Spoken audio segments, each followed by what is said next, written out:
नमस्कार, मैं हूं प्रज्ञा। बिहारी न्यूज में आपका स्वागत है। आज है 30 दिसंबर। खबरों की ओर बढ़ने से पहले एक नजर सुर्खियों पर।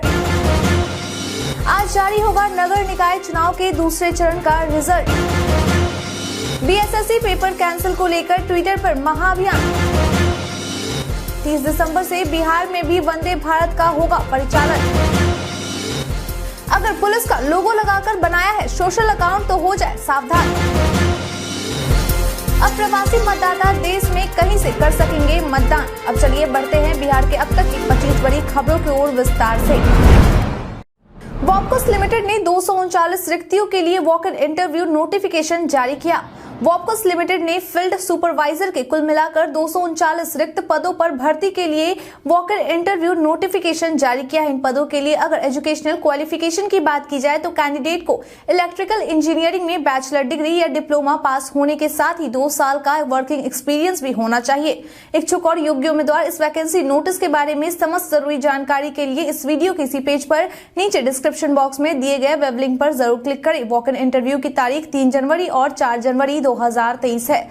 विस्तृत जानकारी के लिए आप ऑफिशियल वेबसाइट www.wopcos.government.in पर जाकर चेक कर सकते हैं। आज जारी होगा नगर निकाय चुनाव के दूसरे चरण का रिजल्ट। बिहार नगर निकाय चुनाव के दूसरे चरण का रिजल्ट आज शाम तक जारी किया जाएगा। बता दें कि 23 जिलों के 17 नगर निगम सहित 68 निकायों का परिणाम सभी के सामने आएगा। जानकारी के लिए बता दें कि दूसरे चरण के लिए मैदान में 23 जिलों के कुल 11,884 प्रत्याशी थे, जिनके भाग्य का फैसला आज के रिजल्ट पर निर्भर करता है। चुनाव के परिणाम को देखने के लिए राज्य निर्वाचन आयोग की वेबसाइट sec.bihar.government.in पर जाकर देखा जा सकता है। मालूम हो कि दूसरे चरण का मतदान 28 दिसंबर को सुबह 7 बजे से शाम 5 बजे तक चला था। वहीं गया जिले के डोभी और फतेहपुर नगर पंचायत में वोटिंग की प्रक्रिया दोपहर 3 बजे तक चली थी। बिहारी पहचान में आज हम बात करेंगे अनुग्रह नारायण सिंह के बारे में। डॉक्टर अनुग्रह नारायण सिंह एक भारतीय राजनेता और बिहार के पहले उप मुख्यमंत्री सह वित्त मंत्री थे। अनुग्रह बाबू भारत के स्वतंत्रता सेनानी, शिक्षक तथा राजनीतिज्ञ रहे थे। उन्होंने महात्मा गांधी एवं डॉक्टर राजेंद्र प्रसाद के साथ चंपारण सत्याग्रह में महत्वपूर्ण भूमिका निभाई। वे आधुनिक बिहार के निर्माताओं में से एक थे। लोकप्रियता के कारण उन्हें बिहार विभूति के रूप में जाना जाता था। उनका सौम्य, स्निग्ध, शीतल, परोपकारी, अहंकारहीन और दर्पोदीप्त शख्सियत बिहार के जनगण मन पर अधिकार किए हुए था। वे देश के स्वाधीनता संग्राम के महान नायकों में एक और राष्ट्रपिता महात्मा गांधी के पद चिन्हों पर चलने वाले उनके प्रिय अनुयायी थे।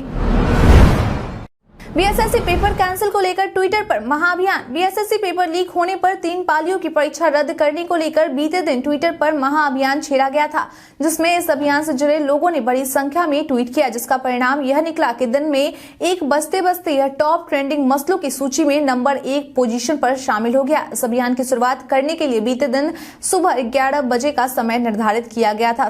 शाम 5 बजे तक करीब 4.5 लाख ट्वीट इस अभियान के तहत हो चुके थे और यह हैशटैग नरेंद्र मोदी के साथ संयुक्त रूप से पहले नंबर पर ट्रेंड कर रहे थे। बता दें कि इस मसले पर शिक्षा मंत्री प्रोफेसर चंद्रशेखर का कहना है कि मामले की जांच की जा रही है। वहीं अभ्यर्थियों की मांग है कि सभी पालियों की परीक्षा को रद्द कर दिया जाए।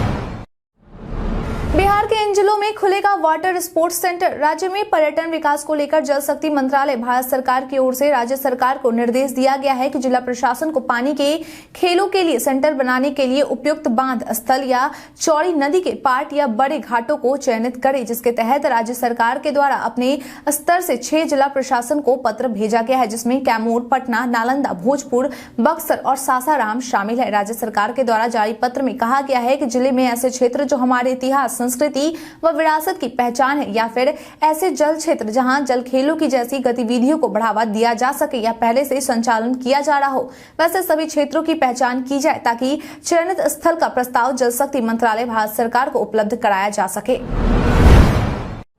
बिहार में 25 से अधिक सिटी वैल्यू वाले संक्रमितों की ही होगी जीनोम सीक्वेंसी।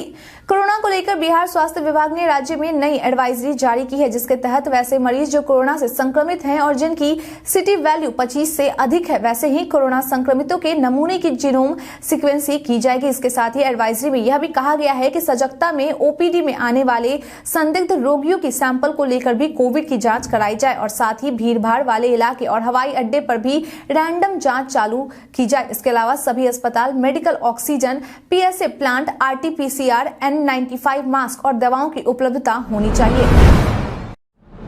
356वां प्रकाश पर्व के मौके पर पटना साहिब में सीएम नीतीश कुमार ने टेका माथा। राजधानी पटना स्थित तख्त श्री हरमंदिर पटना साहिब गुरुद्वारा में सिखों के 10वें गुरु गुरु गोविंद सिंह की जयंती को 356वां प्रकाश पर्व के रूप में मनाया गया। बीते दिन प्रकाश पर्व के अवसर पर पटना साहिब गुरुद्वारा में मुख्यमंत्री नीतीश कुमार भी पहुंचे और उन्होंने अपना मत्था टेका।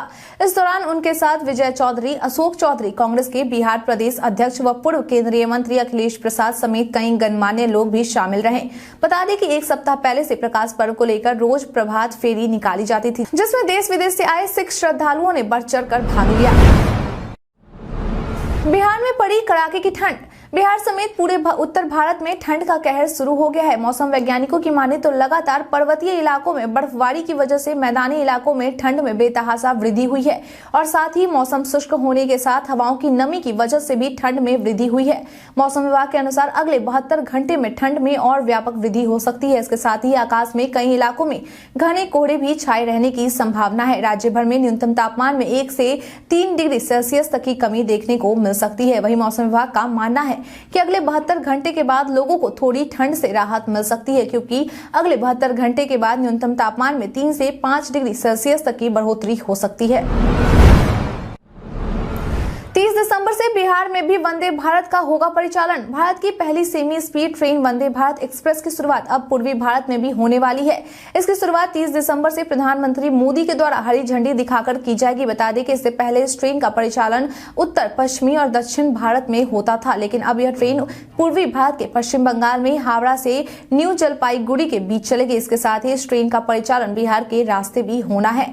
बताते चले कि यह पहली वंदे भारत ट्रेन होगी जो बिहार से होते हुए गुजरेगी। यह देश की 7वीं वंदे भारत ट्रेन होगी। इस ट्रेन की शुरुआत होने से कोलकाता और पूर्वोत्तर के प्रवेश द्वार सिलीगुड़ी के बीच यात्रा करने में कम समय लगेगा, जिससे यात्रियों को भी काफी सुविधा मिलेगी।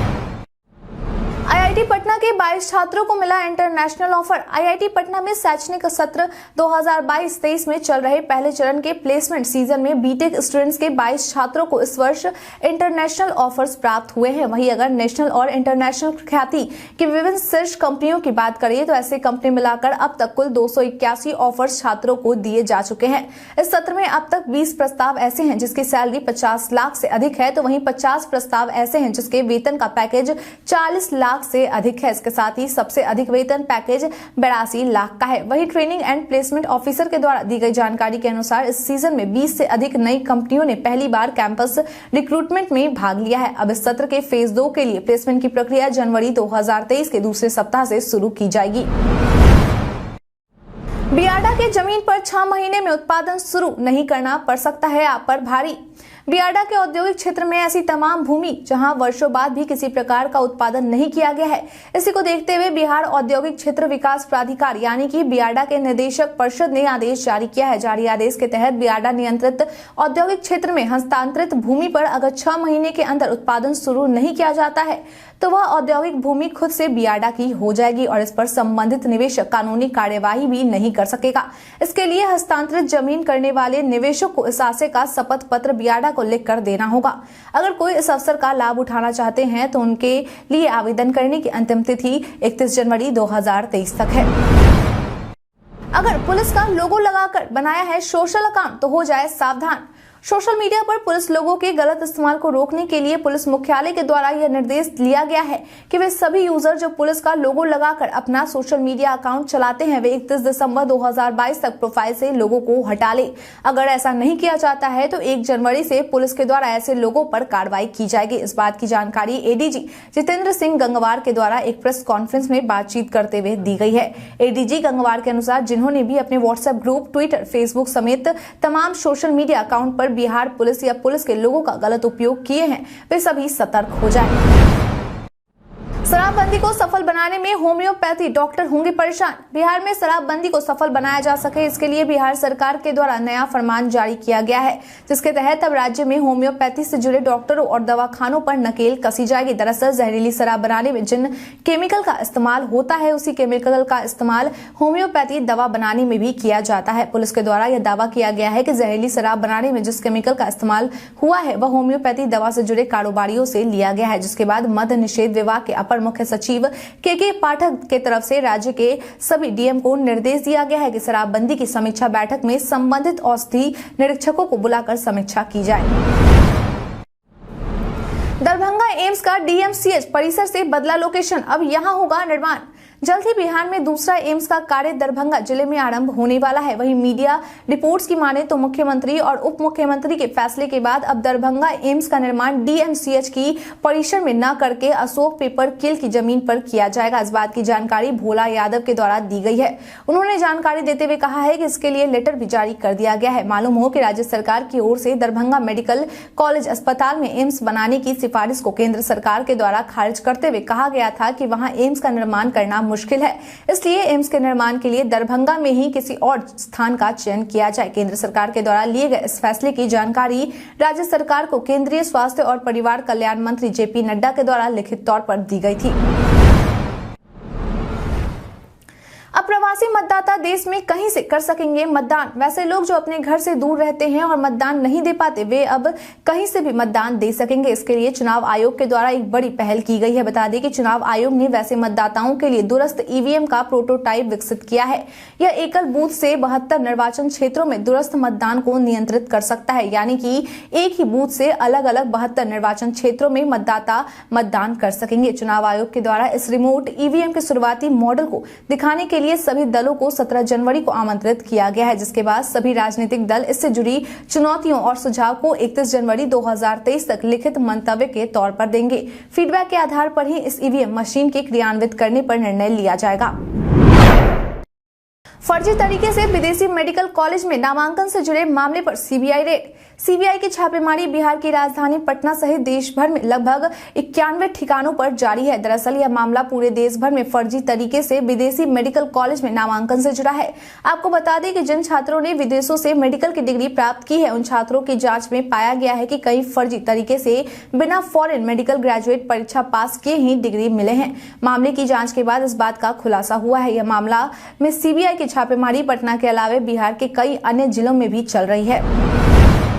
बिहार के पर्यटन स्थल में आज हम बात करेंगे धुआं कुंड के बारे में। धुआं कुंड सासाराम से लगभग 15 किलोमीटर दूर कैमूर की पहाड़ी पर स्थित है। चारों ओर हरे भरे जीवन के बीच यह एक सुंदर आकर्षण है। सूर्योदय और सूर्यास्त के दौरान जलप्रपात मंत्रमुग्ध कर देने वाला दृश्य प्रदान करते हैं। इसकी चमक में पानी चमकता है और सुंदरता की चौकाचौंध भरी छटा बिखेरता है। ये देखने में इंद्रधनुष की तरह नजर आती है। ये प्राकृतिक छटा आंखों को सुकून देती है। धुआं कुंड वाटरफॉल से आपको विंध्य पर्वत श्रृंखला की कैमूर पहाड़ियों की खूबसूरती देखने को मिल सकती है। धुआं कुंड के धारा से बिहार के 2 नदियों का जन्म होता है, काव और कुदरा नदी। इसी धुआं कुंड से जन्म लेती है। गहरी घाटी में गिरने वाले पानी से उठने वाले धुंध या धुआं के कारण इस स्थान को धुआं कुंड का नाम दिया गया है। दिव्यांगों के क्रिकेट विश्व कप जीतकर घर लौटे इरफान का हुआ जोरदार स्वागत। दिव्यांग के क्रिकेट टी20 विश्व कप में पश्चिम चंपारण के बगहा 2 प्रखंड के लक्ष्मीपुर रामपुरवा पंचायत के लक्ष्मीपुर निवासी इरफान देवान का प्रदर्शन काफी शानदार रहा। इस दौरान उन्होंने अपने प्रदर्शन से भारत को तीसरी बार टी20 विश्व कप का खिताब दिलाया है। वहीं विश्व कप जीतकर घर लौटने पर इरफान का जोरदार स्वागत किया गया। आपकी जानकारी के लिए बता दें कि इरफान ने टी20 विश्व कप में बीते शनिवार को बेंगलुरु में खेले गए खिताबी मुकाबले में अहम भूमिका निभाते हुए 1 विकेट लिए और साथ ही साथ 25 रन भी बनाए। इरफान पश्चिम चंपारण के एकमात्र खिलाड़ी हैं जिन्हें भारत टी20 में शामिल किया गया है। इनकी इस उपलब्धि पर भाजपा नेता ऋतु जायसवाल ने उन्हें बधाई और शुभकामनाएं दी। अंतर्राष्ट्रीय यात्रियों के लिए स्वास्थ्य मंत्री ने लागू किए नियम। 1 जनवरी से जापान, चीन, हांगकांग, थाईलैंड और दक्षिण कोरिया से भारत आने वाले यात्रियों को अपना निगेटिव कोविड रिपोर्ट पेश करना अनिवार्य हो गया है। इस बात की जानकारी केंद्रीय स्वास्थ्य मंत्री मनसुख मंडाविया ने दी है। उन्होंने कहा है कि इन देशों से यहां आने वाले यात्रियों को यात्रा शुरू करने से पहले हवाई सुविधा पोर्टल पर अपनी RT-PCR जांच की निगेटिव रिपोर्ट साझा करनी होगी। साथ ही साथ उन्होंने यह भी कहा है कि कोविड जांच की यह रिपोर्ट यात्रा शुरू करने के 72 घंटे के भीतर की ही होनी चाहिए। आपको बता दें कि स्वास्थ्य मंत्री ने यह भी साफ कर दिया है कि यह नियम भारत पहुंचने पर सभी अंतर्राष्ट्रीय उड़ानों के 2% यात्रियों के रैंडम परीक्षण के अतिरिक्त है। आज प्रधानमंत्री मोदी से मिलेंगे तेजस्वी यादव, इन मुद्दों पर होगी चर्चा। आज बिहार के उप मुख्यमंत्री तेजस्वी यादव की मुलाकात कोलकाता में नमामि गंगे से जुड़े एक कार्यक्रम में प्रधानमंत्री नरेंद्र मोदी से होने वाली है। बता दें कि इस कार्यक्रम में उन सभी राज्यों के मुख्यमंत्री शामिल होंगे जो इस योजना के सदस्य हैं, जिसमें पश्चिम बंगाल की मुख्यमंत्री ममता बनर्जी भी शामिल होंगी। वहीं बिहार की ओर से मुख्यमंत्री नीतीश कुमार की जगह उप मुख्यमंत्री तेजस्वी यादव इस कार्यक्रम में शामिल हो रहे हैं। पीएमओ के द्वारा दी गई जानकारी के अनुसार प्रधानमंत्री 12 बजे नौसेना के बेस INS नेताजी सुभाष पहुंचेंगे और वहां नेताजी सुभाष चंद्र बोस की प्रतिमा पर पुष्पांजलि अर्पित करेंगे और साथ ही DSPM निवास का उद्घाटन करेंगे, जिसके बाद दोपहर 12:25 पर राष्ट्रीय गंगा परिषद की दूसरी बैठक की अध्यक्षता करेंगे। सीएम ने बीजेपी के आरोपों पर तोड़ी चुप्पी। मुख्यमंत्री नीतीश कुमार ने बीजेपी नेता सुशील मोदी के द्वारा हेलीकॉप्टर और जेट इंजन विमान खरीदने पर उनके ऊपर आरोप लगाने को लेकर अपनी चुप्पी तोड़ ली है। मुख्यमंत्री नीतीश कुमार ने कहा कि राज्य का अपना हेलीकॉप्टर और जेट विमान होगा तो यह सबके हित में होगा। उन्होंने कहा कि मुझे यह सोचकर आश्चर्य होता है कि इसके खिलाफ लोग क्या क्या बयान दे रहे हैं। दरअसल बीजेपी नेता सुशील मोदी का नीतीश कुमार पर आरोप था कि मुख्यमंत्री नीतीश कुमार उप मुख्यमंत्री तेजस्वी यादव के हवा में जन्मदिन मनाने के लिए सरकारी खर्च पर नया प्लेन खरीद रहे हैं। इसी का जवाब देते हुए नीतीश कुमार ने कहा कि भाजपा नेताओं से पूछ लीजिएगा कि जब वे लोग सरकार में थे तो विमान की खरीद को लेकर क्या बोलते थे। ICC men's T20 cricketer of the year के लिए नॉमिनेशन का ऐलान, इस भारतीय खिलाड़ी को मिला स्थान। इंटरनेशनल क्रिकेट काउंसिल ने गुरुवार को men's cricketer of the year 2022 के लिए नॉमिनेट हुए खिलाड़ियों की लिस्ट जारी कर दी है। इस प्रतिष्ठित अवार्ड के लिए विश्व क्रिकेट से 4 खिलाड़ियों को मनोनीत किया गया है। इन 4 खिलाड़ियों में से एक खिलाड़ी भारत का है। अन्य 3 खिलाड़ियों की बात करें तो एक खिलाड़ी जिम्बाब्वे से, एक इंग्लैंड और एक पाकिस्तान से है। भारत के जिस खिलाड़ी को मनोनीत किया गया है उनका नाम है सूर्य कुमार यादव। इस साल Surya Kumar Yadav T20 international cricket में 1000 रनों का आंकड़ा पार करने वाले एकमात्र बल्लेबाज रहे थे। साल 2022 में सूर्या के बल्ले से कुल 68 छक्के निकले। इस मामले में कोई खिलाड़ी सूर्या के आसपास भी नहीं है। मौजूदा समय में ICC T20 बल्लेबाजों की रैंकिंग में सूर्य कुमार यादव टॉप पर है। भारत के इतिहास में आज की तारीख है बेहद खास। स्वतंत्रता सेनानी सुभाष चंद्र बोस ने 1943 में पोर्ट ब्लेयर में भारत की आजादी का झंडा लहराया। भारत ने 1949 में चीन को मान्यता दी। सुरेश गांगुली ने 2008 में 46वीं राष्ट्रीय शतरंज चैंपियनशिप का खिताब जीता। भारत के युवा बैडमिंटन खिलाड़ी सौरभ वर्मा का 1992 में जन्म हुआ। संसद के लोकसभा सदस्य और संस्कृत के विद्वान, साथ ही आर्य समाज के नेता के रूप में भी प्रसिद्ध प्रकाशवीर शास्त्री का 1923 में जन्म हुआ। प्रथम भारतीय शतरंज मास्टर मैनुअल आरो का 1935 में जन्म हुआ। भारत के प्रसिद्ध राजनैतिक विश्लेषक, वरिष्ठ पत्रकार और हिंदी प्रेमी वेद प्रताप वैदिक का 1944 में जन्म हुआ। प्रसिद्ध सामाजिक कार्यकर्ता हनुमप्पा सुदर्शन का 1950 में जन्म हुआ। जाने माने वैज्ञानिक विक्रम साराभाई का 1971 में निधन। भारत के प्रसिद्ध साहित्यकार, पत्रकार और कादम्बरी पत्रिका के संपादक राजेंद्र अवस्थी का 2009 में निधन हुआ। वायरल खबर में आज हम बात करेंगे बिजली डिस्कनेक्ट होने के बारे में। सोशल मीडिया पर कई सूचनाएं वायरल होती है, लेकिन सभी सच हो ये जरूरी नहीं है। इसी कड़ी में आज हम बात करेंगे बिजली डिस्कनेक्ट होने के बारे में। दरअसल PIB ने अपने एक ट्वीट में लिखा है कि डिस्कनेक्ट से बचने के लिए ग्राहकों को अपने बिलों को अपडेट करने की आवश्यकता है, जो प्रदान किए गए हेल्पलाइन नंबर पर कॉल करके किया जा सकता है। PIB ने अपने ट्वीट में आगे लिखा है कि यह एक घोटाला है, यह नोटिस जारी नहीं किया गया है। अपनी व्यक्तिगत और वित्तीय जानकारी साझा करते समय सतर्क रहें। फोन को स्मार्ट लॉक से ऐसे करें सुरक्षित। अगर आप भी अपने फोन में स्मार्ट लॉक को लगाकर सुरक्षित रखना चाहते हैं तो यह खबर आपके लिए है। अपने एंड्रॉइड फोन में इस स्मार्ट लॉक की शुरुआत करने के लिए आप सबसे पहले अपने फोन के सेटिंग मेन्यू में जाएं, फिर पासवर्ड और सिक्योरिटी टैब पर जाएं। अब सिस्टम सिक्योरिटी विकल्प पर टैप करें। इसके बाद डिवाइस सिक्योरिटी टैब के तहत स्मार्ट लॉक विकल्प पर टैप करें। यहाँ अपना लॉक स्क्रीन पासवर्ड दर्ज करें, फिर ऑन बॉडी डिटेक्शन टैब चुनें और ऑन बॉडी डिटेक्शन टॉगल को एक्टिव करें। अब पिछले पेज पर ट्रस्टेड प्लेसेस विकल्प चुनें, फिर ऐड ट्रस्टेड प्लेसेस बटन पर टैप करके आप अपने विश्वसनीय लोकेशन को जोड़ सकते हैं। अब पिछले पेज पर जाएं, ट्रस्टेड डिवाइस विकल्प चुनें और डिवाइस जोड़ें। इसके बाद आपके स्मार्टफोन में स्मार्ट लॉक की सुविधा शुरू हो जाएगी। बीते दिन हमारे द्वारा पूछे गए सवाल का आप लोगों में से बहुत लोगों ने अपना जवाब हमें हमारे कमेंट सेक्शन में लिख कर दिया था। जिन्होंने हमारे द्वारा पूछे गए सवाल का जवाब दिया है उनके नाम है जीवनाथ मंडल, मोनू कुमार, रंजीत मिश्रा, कुश कुमार यादव, रविंद्र पासवान, अंशु कुमार, अश्विनी कुमार सिंह, पंकज कुमार दास, अजीमा फिरदौस, बाबूलाल मरांडी, उमेश कुमार, नरेश राम, मृत्युंजय कुमार, देवेंद्र प्रसाद यादव। इसके साथ ही बढ़ते हैं आज के सवाल की ओर। आज का सवाल है, साल 2022 में आपके जीवन का सबसे सुखद अनुभव कौन सा रहा? आप अपना जवाब हमें हमारी कमेंट सेक्शन में लिखकर जरूर बताएं। आज के लिए इतना ही। बिहार के तमाम खबरों के साथ बने रहने के लिए देखते रहें बिहारी न्यूज। और साथ ही अगर आप यूट्यूब से देख रहे हैं तो चैनल को सब्सक्राइब करना, और अगर आप फेसबुक से देख रहे हैं तो पेज को लाइक करना ना भूलें। धन्यवाद।